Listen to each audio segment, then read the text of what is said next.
Hello friends, welcome back to our channel. నేను మీ భీమవరం బుల్లి. అందరూ ఎలా ఉన్నారు? ఈరోజు వీడియో కొద్దిగా లెంతీగా ఉందండి, అందుకని అందరూ చూడటం మానేకండి. వీడియో లాస్ట్ వరకు చూడండి, చాలా ఇన్ఫర్మేటివ్గా ఉంటుంది. ఈ వీడియోలో మనం ఇంట్లో ఉండే వాటితోనే ఎలాంటి ప్రిజర్వేటివ్స్ వాడకుండా, బయట కొనే పని లేకుండా కెమికల్ ఫ్రీగా ఫ్యాంటాస్టిక్ జెల్ ఫుడ్ కలర్స్ని ఈజీగా ఎలా చేసుకోవాలో చూపించబోతున్నాను.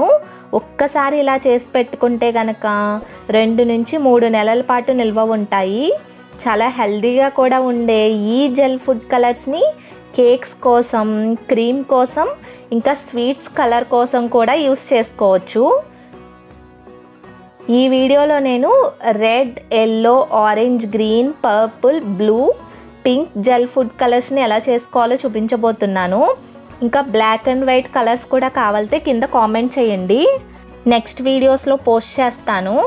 మరి ప్రాసెస్లోకి వెళ్ళిపోదామా? ముందుగా రేడియంట్ రెడ్ జెల్ ఫుడ్ కలర్ని ఎలా చేసుకోవాలో చూసేద్దాం రండి. దీనికోసం 2 మీడియం సైజ్ బీట్రూట్లను తీసుకుని శుభ్రంగా కడిగి ఇలా పీల్ అవుట్ చేసేసి ముక్కలుగా కట్ చేసేసుకోండి. తర్వాత ఒక మిక్సీ జార్లోకి ఈ పీసెస్ని వేసేసుకుని కప్పు వాటర్ కూడా పోసుకుని బాగా మెత్తని పేస్ట్గా అయ్యే వరకు గ్రైండ్ చేసేసుకోండి.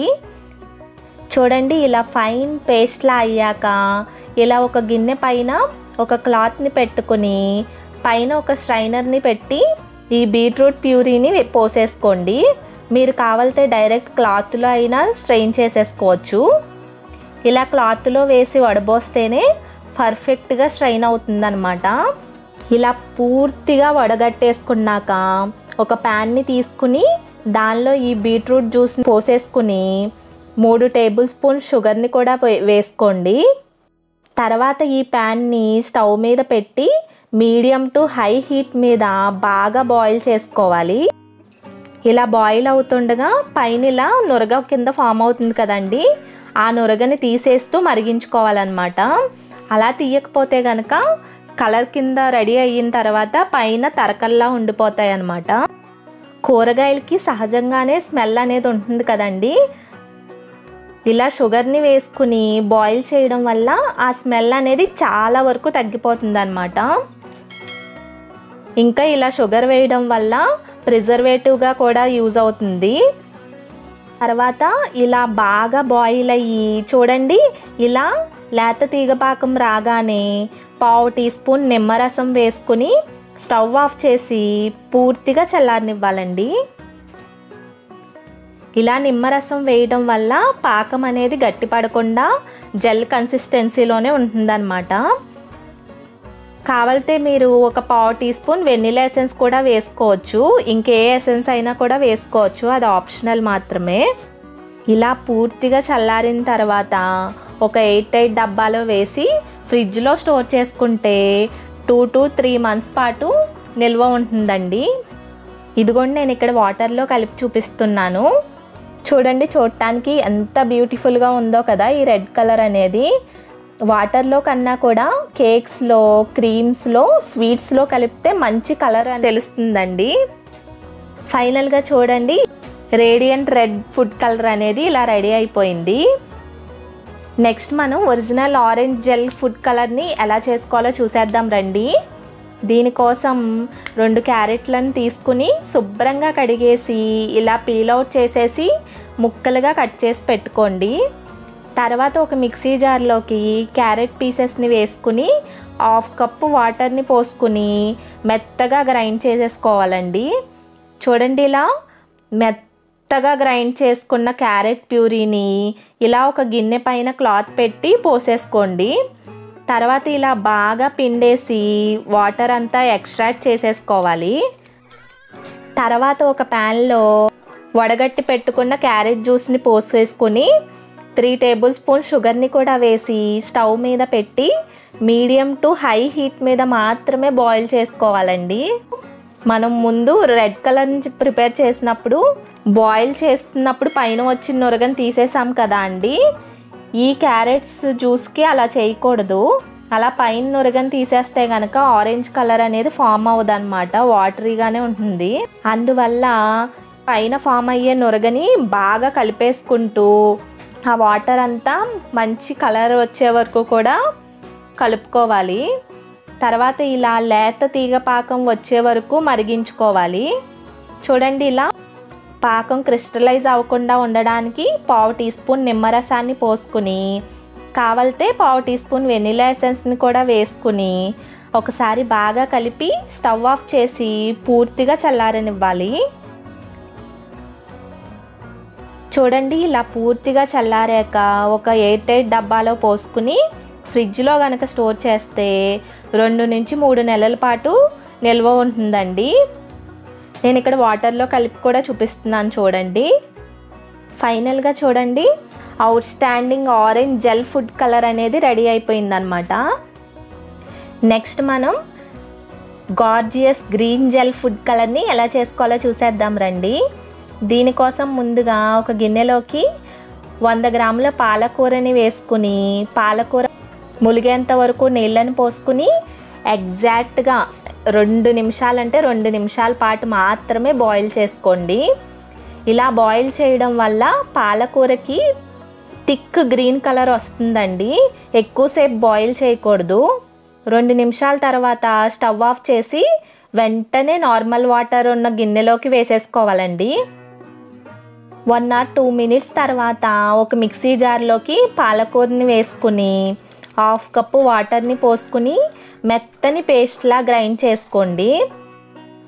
తర్వాత ఒక గిన్నెలోకి క్లాత్ మీద ఫైన్గా గ్రైండ్ చేసుకున్న పాలక్ జ్యూస్ని పోసుకుని బాగా పిండి ఇలా ఒక ప్యాన్లోకి పోసుకుని 3 టేబుల్ స్పూన్ల షుగర్ని కూడా వేసి స్టవ్ మీద పెట్టి మీడియం టు హై హీట్ మీద మాత్రమే బాయిల్ చేసుకోండి.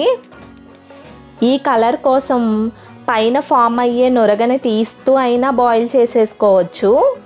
నేను ఇక్కడ అలాగే బాయిల్ చేసుకుంటున్నాను బాగా థిక్ కలర్ కోసం. మీరు కావాలంటే ఇలాగైనా బాయిల్ చేసుకోవచ్చు. తర్వాత ఇలా బాగా బాయిల్ అయ్యి లేత తీగ పాకం రాగానే పావు టీ స్పూన్ నిమ్మరసం పోసి కావాలితే పావు టీ స్పూన్ వెనిలా ఎసెన్స్ కూడా వేసి స్టవ్ ఆఫ్ చేసి పూర్తిగా చల్లారనివ్వాలి. ఇలా పూర్తిగా చల్లారాక ఒక ఎయిర్ టైట్ డబ్బాలో పోసి ఫ్రిడ్జ్లో స్టోర్ చేసుకుంటే 2 to 3 months పాటు నిల్వ ఉంటుంది. నేను ఇక్కడ వాటర్లో కలిపి కూడా చూపిస్తున్నానండి. చూడండి, ఫైనల్గా మన గార్జియస్ గ్రీన్ కలర్ అయితే ఇలా రెడీ అయిపోయింది. నెక్స్ట్ మనం ఎమ్మీయెస్ట్ ఎల్లో జెల్ ఫుడ్ కలర్ని ఎలా చేసుకోవాలో చూసేద్దాం రండి. దీనికోసం ముందుగా ఒక ప్యాన్లోకి 1 కప్పు వాటర్ని పోసుకుని పావు టీ స్పూన్ పసుపుని కూడా వేసి అలాగే 3 టేబుల్ స్పూన్ల షుగర్ని కూడా వేసి ఒకసారి బాగా కలిపి స్టవ్ ఆన్ చేసి మీడియం టు హై ఫ్లేమ్ మీద బాయిల్ చేసుకోండి. పసుపు స్మెల్ వస్తుందిగా ఎలా అనుకోకండి. ఇలా బాయిల్ చేసిన తర్వాత అసలు స్మెల్ అనేదే తెలియదండి. చాలా పర్ఫెక్ట్గా ఎల్లో కలర్ అయితే రెడీ అవుతుందన్నమాట. ఇలా మరుగుతుండగా పైన ఫామ్ అయిన నురగని తీసేస్తూ లేత తీగ పాకం వచ్చే వరకు ఉడికించుకోవాలి. ఇలా పాకం రాగానే పావు టీ స్పూన్ నిమ్మరసం కూడా పోసుకుని కావాలితే పావు టీ స్పూన్ వెనిలా ఎసెన్స్ని కూడా వేసుకుని కలిపి స్టవ్ ఆఫ్ చేసి చల్లారనివ్వాలి. నిమ్మరసం అయితే ఖచ్చితంగా వేయాలండి, లేకపోతే పాకం అనేది గట్టిపడిపోతుంది అన్నమాట. ఇలా పూర్తిగా చల్లారాక ఒక ఎయిర్ టైట్ డబ్బాలో పోసుకుని స్టోర్ చేస్తే 2 నుంచి 3 నెలల పాటు ఖచ్చితంగా నిల్వ ఉంటుందండి. నేను ఇక్కడ వాటర్లో కలిపి చూపిస్తున్నాను చూడండి. ఫైనల్గా ఎమ్మీయెస్ట్ ఎల్లో ఫుడ్ కలర్ అనేది ఇలా రెడీ అయిపోయింది. నెక్స్ట్ మనం ఈ ఒక్క రెడ్ క్యాబేజ్తో 3 మ్యాజికల్ కలర్స్ని ప్రిపేర్ చేసుకోవచ్చండి. ఈ క్యాబేజ్లో మనం యాడ్ చేసే ఇంగ్రీడియంట్స్ని బట్టి దాని కలర్స్ అనేవి మారుతాయండి. ఈ ఒక్క క్యాబేజ్తో జరిగే అద్భుతాలేంటో చూసేద్దాం రండి. ముందుగా ఈ క్యాబేజ్తో మనం పర్ఫెక్ట్గా ఉండే పర్పుల్ కలర్ని ఎలా చేసుకోవాలో చూసేద్దాం. దీనికోసం ముందుగా ఒక చిన్న ఎర్ర క్యాబేజ్ని తీసుకుని శుభ్రంగా కడిగేసి ఇలా ముక్కలుగా కట్ చేసేసుకోవాలండి. ఇలా కట్ చేసుకున్న క్యాబేజ్ని ఒక మిక్సర్ జార్లోకి వేసుకుని 1 కప్పు వాటర్ పోసి మెత్తగా గ్రైండ్ చేసుకోవాలండి. నేను ఇక్కడ మొత్తం క్యాబేజ్ అంతా ఒకేసారి అవ్వదని చెప్పి నేను 2 ట్రిప్స్ కింద వేస్తున్నాను, అందుకే హాఫ్ కప్పు వాటర్ పోసాను. మీరు పెద్ద గిన్నె అయితే ఒకటేసారి వేసుకునైనా చేసుకోవచ్చు. తర్వాత ఇలా ఒక గిన్నెలోని క్లాత్లోకి గ్రైండ్ చేసిన క్యాబేజ్ ప్యూరీని పోసుకుని బాగా పిండేసుకోవాలండి. తర్వాత ఒక ప్యాన్లోకి ఇలా ఎక్స్ట్రాక్ట్ చేసుకున్న క్యాబేజ్ జ్యూస్ని పోసుకుని 3/4 కప్పు పంచదారని వేసుకోండి. 3/4 కప్ అంటే ఒక కప్పుకి కొద్దిగా తక్కువ అన్నమాట. ఇలా మరుగుతుండగా పైన ఫామ్ అయ్యే నురగని తీస్తూ మరిగించుకోవాలండి. అన్ని కూరగాయల కన్నా కూడా ఈ క్యాబేజ్లో స్మెల్ అనేది చాలా ఎక్కువగా ఉంటుందన్నమాట. దీనివల్లే కదా పిల్లలు కూడా గమ్మని క్యాబేజ్ తినడానికి ఇష్టపడరు. అందువల్ల ఈ క్యాబేజ్ని మనం షుగర్తో బాయిల్ చేస్తే ఈ క్యాబేజ్లో ఉన్న స్మెల్ అనేది ఆల్మోస్ట్ పోతుందన్నమాట. అందుకే దీనికి రిమైనింగ్ వెజిటేబుల్స్ కన్నా కూడా కొంచెం షుగర్ అనేది ఎక్కువే పడుతుంది. ఇలా బాగా మరిగి లేత తీగ పాకం రాగానే పాకం అనేది గట్టిపడకుండా ఉండడానికి 1/2 టీ స్పూన్ నిమ్మరసం పోసి స్టవ్ ఆఫ్ చేసుకుని 1/2 టీ స్పూన్ వెనిలా ఎసెన్స్ కూడా వేసి పూర్తిగా చల్లారనివ్వాలండి. ఖచ్చితంగా దీంట్లో ఏదో ఒక ఎసెన్స్ అయితే వేయాలండి. తర్వాత ఈ జెల్ ఫుడ్ కలర్ని 3 పార్ట్స్ కింద డివైడ్ చేసుకోవాలి. తర్వాత దీన్ని ఒక ఎయిర్ టైట్ డబ్బాలో వేసి ఫ్రిడ్జ్లో స్టోర్ చేసుకుంటే 2 to 3 మంత్స్ పాటు ఖచ్చితంగా నిల్వ ఉంటుందండి. నేను ఇక్కడ వాటర్లో కలిపి కూడా చూపిస్తున్నాను చూడండి. పర్ఫెక్ట్ పర్పుల్ కలర్ అనేది రెడీ అయిపోయింది కదా. ఈ కలర్స్ అనేవి వాటర్లో కలిపి చూస్తే అంతలా తెలియట్లేదండి, కానీ మీరు క్రీమ్స్లో వాటిలో కలిపితే మీకు ఖచ్చితంగా అర్థమవుతుంది అనమాట. నెక్స్ట్ మనం ప్యాషనేట్ పింక్ జెల్ ఫుడ్ కలర్ని ఎలా ప్రిపేర్ చేసుకోవాలో చూసేద్దాం రండి. దీనికోసం మనం డివైడ్ చేసుకున్న పార్ట్స్లో సెకండ్ పార్ట్ని తీసుకుని దీనిలో కొద్దిగా నిమ్మరసాన్ని యాడ్ చేసుకుంటూ కలుపుతూ ఉంటే కొద్దిసేపటికి అది పింక్ కలర్గా మారుతూ ఉంటుందండి. ఇలా పింక్ కలర్లోకి మారాక ఒక ఎయిర్ టైట్ డబ్బాలో వేసి స్టోర్ చేసుకుంటే 2 to 3 మంత్స్ పాటు స్టోర్ చేసుకోవచ్చండి. నేను ఇక్కడ వాటర్లో కలిపి కూడా చూపిస్తున్నాను. వీడియోలో చూస్తే పింక్కి పర్పుల్కి పెద్దగా డిఫరెన్స్ అయితే కనిపించదు అనమాట, రెండు కొంచెం సిమిలర్గా ఉంటాయి కదా అండి. ఫైనల్గా మన ప్యాషనేట్ పింక్ కలర్ అనేది ఇలా రెడీ అయిపోయింది. నెక్స్ట్ మనం బ్యూటిఫుల్ బ్లూ ఫుడ్ కలర్ని ఎలా ప్రిపేర్ చేసుకోవాలో చూసేద్దాం రండి. దీనికోసం మనం డివైడ్ చేసుకున్న పార్ట్స్లో థర్డ్ పార్ట్లో 1/2 టీ స్పూన్ బేకింగ్ సోడాని యాడ్ చేసుకోవాలండి. అదేనండి వంట సోడా అని కూడా అంటారు కదా. ఈ సోడాని వేసి బాగా కలుపుతూ ఉంటే కొద్దిగా బ్లూ కలర్గా మారుతూ ఉంటుందండి. కలుపుతూ ఉంటే మీకే అర్థమవుతుంది చూడండి. ఇలా ఫుల్గా బ్లూ కలర్గా మారే వరకు కూడా కలుపుతూనే ఉండాలండి.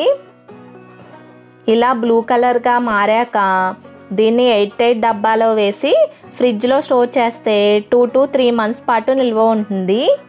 నేను వాటర్లో కలిపి కూడా చూపిస్తున్నానండి. ఫైనల్గా మన బ్యూటిఫుల్ బ్లూ కలర్ అయితే ఇలా రెడీ అయిపోయింది. చూసారా క్యాబేజ్తో భలే 3 కలర్స్ వచ్చేసాయి కదా. నాకైతే ఈ క్యాబేజ్తో ఈ మ్యాజికల్ కలర్స్ అనేవి చాలా బాగా నచ్చాయి అన్నమాట. మరి మీకే కలర్ బాగా అనిపించిందో చెప్పండి. చూడండి ఫైనల్గా మనం ఇంట్లో ఉన్న వాటితోనే పెద్ద ఇంగ్రీడియంట్స్ ఏమీ యూజ్ చేయకుండానే ఈ ఫెంటాస్టిక్ ఫుడ్ కలర్స్ని ఈజీగానే ప్రిపేర్ చేసేసుకున్నాం కదా. మరి మీకు ఎలా అనిపించాయి, నచ్చాయా? నచ్చితే కనుక మీరు కూడా ట్రై చేసి ఫీడ్బ్యాక్ని కింద కామెంట్ చేయండి.